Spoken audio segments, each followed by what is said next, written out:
Já imaginou chegar todos os dias na escola e em momento nenhum se ver representado? Não ter referência da cor ou do tipo do seu cabelo, da cor da sua pele, do formato do seu rosto, nariz, olhos e boca. E a partir disso você decide encontrar uma forma de se sentir representado, visto, aceito, fazer um movimento de transformação e ir atrás das suas origens, cultura e tradições, em um movimento de descobrir e manter vivo conceitos que eram passados de geração em geração e aos poucos foram se perdendo. Você já imaginou? Já parou para pensar nisso? Olá, eu sou Paloma Rabelo e esse é o Cinemateca Sagres edição especial. A partir de hoje, a gente apresenta uma série de documentários em parceria com o Instituto Unibanco. Essas produções retratam o cotidiano de jovens estudantes durante a pandemia da Covid-19, retratando temas como a situação dos estudantes imigrantes, educação indígena e afrocentrada e a falta de acesso à internet. Também fala sobre violência urbana e as dificuldades para compatibilizar emprego e estudo. Os documentários são vencedores do edital Conexão Juventudes, e os temas abordados conversam com a Agenda 2030 da Organização das Nações Unidas, mais especificamente com o Objetivo de Desenvolvimento Sustentável 4, que fala sobre educação de qualidade. Pessoal, e hoje nós vamos juntos fazer uma imersão nesse assunto de saber como é importante saber da sua história, da história da sua origem, de se sentir representado, perceber que é aceito e que pertence àquele lugar. E tudo isso será discutido através do documentário Onde Aprendo a Falar com Vento, de Vitor Dias Santos e André Anastácio. O filme traz a realidade de um grupo de jovens que mora em Oliveira, no interior de Minas Gerais.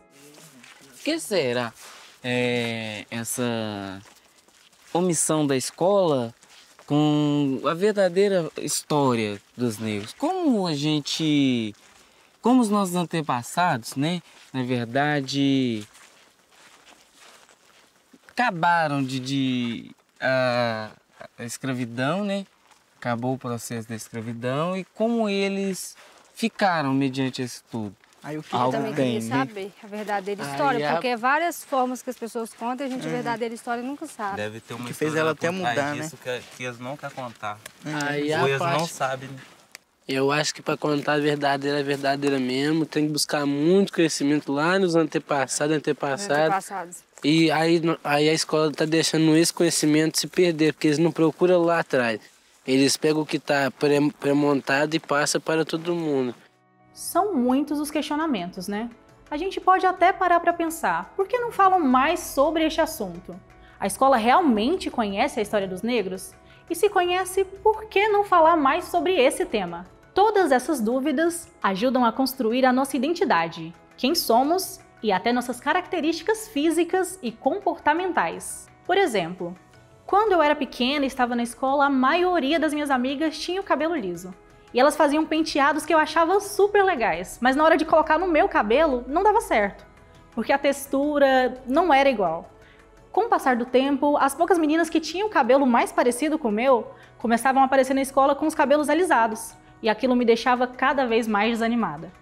Daí pra frente eu não gostava mais disso em mim.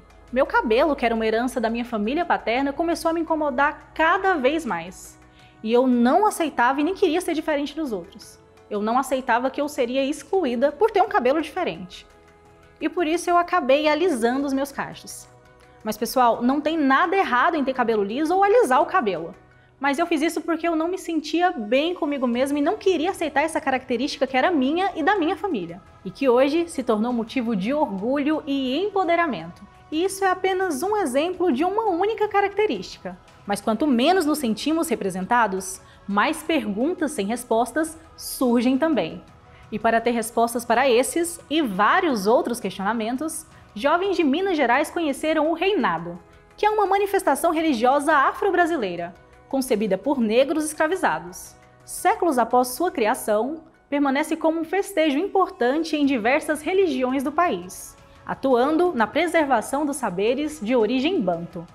O Reinado é um espaço de trocas, cura e aprendizado. E por volta de 2014, crianças e jovens de Oliveira, que é uma cidadezinha no interior de Minas Gerais, começaram a organizar o Reinadinho. e depois de alguns anos foi acolhido pela capitã Pedrina. Desde então, ela tem sido mentora e transmitido a cultura e sabedoria dos seus antepassados.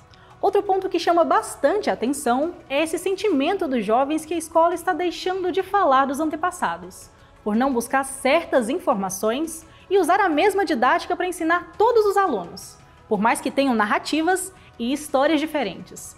Você também já se pegou fazendo esses questionamentos sobre algo ligado às suas origens? Eu, particularmente, falo assim, que eu saí pro mato com a minha avó e Deus dos meus 6 anos. A pegar a vassoura, me dá e fala assim, gosta de tentar achar. Com a avó tinha a liberdade, entendeu? Que no colégio também, tipo assim, eu acho também que fica muito o repetitivo, o cansativo, é porque sempre a aula dentro da sala, sabe? E não adianta pegar e querer falar assim, pra você viver, pra você saber aprender a conhecer essa, tem que ir pro mato mesmo. Não adianta eu pegar essa folha aqui e falar assim, aqui aprende sobre isso, não aprende. E a avó, e a parte que entra, né, que na escola não explica tanto sobre as ervas, já explica mais o nome científico e essas coisas. A gente conhece a folha pegando, né, olhando, sentindo a textura, assim que a gente aprende. Isso aqui uns chamam de caninha de macaco, outros chamam de sandalavu. É muito bom para os rins. Minha avó mesmo é super adepta a usar plantas e ervas para resolver muita coisa lá em casa. Desde machucadinhos na pele até problemas respiratórios, ela sobe em uma mata que tem perto de casa e lá ela sabe para que serve várias plantas. Aprendizado que veio da mãe dela, que aprendeu com a minha bisavó. E assim foi passando de geração em geração. Agora vamos falar um pouco sobre música também? Mas não vai achando que a gente vai mudar o tema da nossa conversa, não.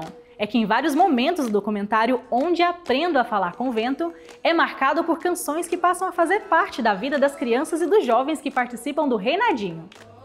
As cantigas não são apenas cantigas, pois trazem histórias. É como se fosse um musical, que mistura ritmo, letra, palmas e personagens. E no final, uma história contada. E muitas vezes como forma de protesto, para que as vozes dos negros sejam ouvidas. A música tem um papel muito importante no aprendizado.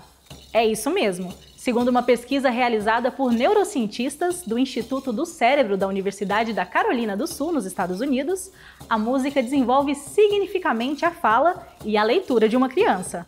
O reinadeiro tem que conhecer e respeitar a natureza, valorizando e preservando os bens naturais. Ele também precisa aprender sobre ervas e folhas, e até a fazer remédio. Tudo isso para dar continuidade aos ensinamentos. Eu agora vos pergunto e assim torno perguntar: onde está a história do negro, se não está nesse lugar?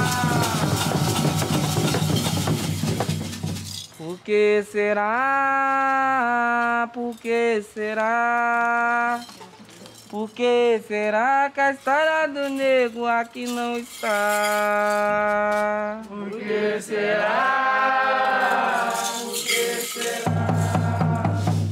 Por que será que a história do negro aqui não está? Conta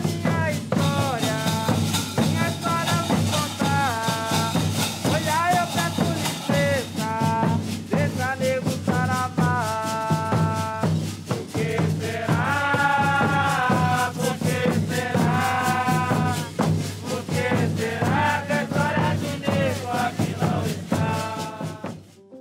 E para saber mais sobre Onde Aprendo a Falar com o Vento e entender como foi o processo de criação e a construção desse documentário, a Fernanda Salgado, que é produtora executiva, e o Vitor Dias Santos, que é um dos diretores, vão falar um pouco sobre como foi produzir e dirigir esse filme. Vamos acompanhar.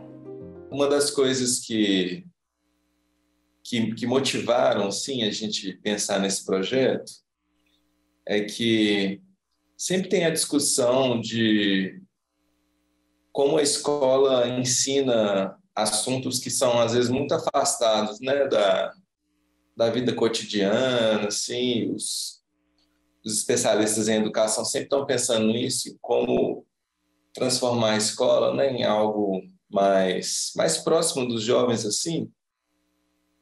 E aí uma dúvida que sempre batia na gente era se o jovem que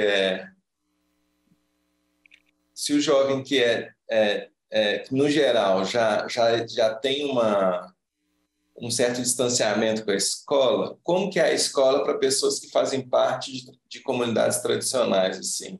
Porque aí, se a gente for pensar, existe até um distanciamento maior, assim, dos conteúdos, né? Porque a escola, ela ignora os conteúdos, as sabedorias e os modos de ver de diversas comunidades tradicionais não brancas, né? O Reinado eu já conhecia, assim, a gente fez um outro filme em 2017, que a gente trabalhou com o Reinado, lá de Oliveira, assim. Oliveira é a terra da família do meu pai, né? E, enfim, eu já conhecia de criança bem pouquinho, assim, mas não era uma coisa que eu sabia exatamente como funcionava. E aí, pelos caminhos da vida, quando eu fui fazer um outro filme chamado Crioula Reinado, em 2017, a gente acabou chegando em Oliveira de novo, assim. Foi interessante porque foi um retorno a Oliveira depois de muitos anos, assim. E então eu já sabia do Reinado, já conheci o Reinado, já tinha feito um filme sobre o Reinado, mas a gente tinha conversado menos com os jovens que faziam o Reinadinho, que é essa versão que eles mesmos organizam, assim, as crianças da cidade organizam. E aí a proposta desde o princípio do filme foi pensar como que a gente pode pensar a educação olhando pelo outro lado, né? Assim, ao invés de um pouco assim, como que se dá esse diálogo entre a educação e a cultura tradicional, a cultura das comunidades de matrizes africanas, culturas não brancas, mas como que também, que tipo de educação e de olhar para o mundo que essas comunidades têm e que passam para os jovens e as crianças da comunidade, assim, né? Então, acho que o viés do filme vem muito daí também, né? Como que se dá esse lugar do diálogo e como que é uma educação que é feita não só dentro da escola, né? Assim, como são essas interlocuções?